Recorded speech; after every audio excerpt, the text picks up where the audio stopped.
शासकीय रुग्णालयात रुग्णांवर उपचार कमी आणि चोरट्यांचा सासेमिरा अधिक। रुग्ण झोपले की चोरटे जागे होतात। अमरावतीच्या जिल्हा सामान्य रुग्णालयात सुरू आहे चोरीचं सत्र। औषधीसाठी दाखल होणाऱ्या गरीब रुग्णांवर आता उपचारांपेक्षा स्वतःच्या वस्तूचं रक्षण करणं हेच जास्त मोठं आव्हान बनलंय। रुग्ण झोपले की चोरटे वार्डात होतात दाखल। सलाईन लावलेल्या आदिवासी मुलांचेही मोबाईल चोरण्याचा प्रयत्न झाल्याची धक्कादायक घटना समोर आली आहे।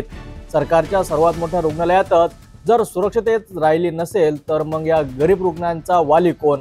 सिटी न्यूजचा हा स्पेशल रिपोर्ट दाखवतोय जिल्हा सामान्य रुग्णालयातील सुरक्षिततेचा बुरुखा। जिल्हा सामान्य रुग्णालय अमरावतीचं सर्वात मोठं शासकीय रुग्णालय, पण इथे उपचारांपेक्षा चोरीचं सावटच अधिक। रुग्ण झोपले की चोरटे जागे होतात।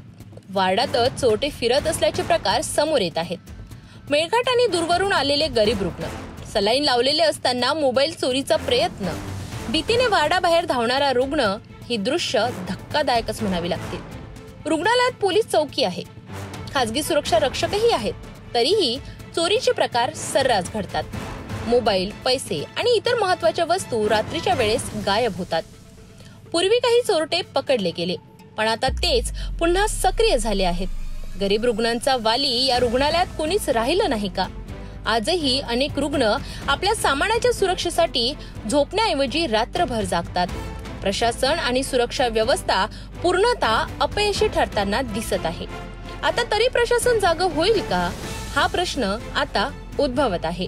रुग्णालयात उपचार मिळणार की चोरीचा त्रास? पोलीस चौकी असूनही चोरटे मोकाट, खासगी सुरक्षा असूनही रुग्णांची सुरक्षा राम भरोसे। गरीब रुग्णांच्या मदतीसाठी उभारलेलं रुग्णालय आज त्यांच्या दुःखात भर घालतंय। प्रशासन आणि सुरक्षा यंत्रणा झोपली असताना चोरटे मात्र जागी आहेत। याच वेळी आली आहेत या प्रशासकीय गोंधळावर कारवाई करण्याची वेळ।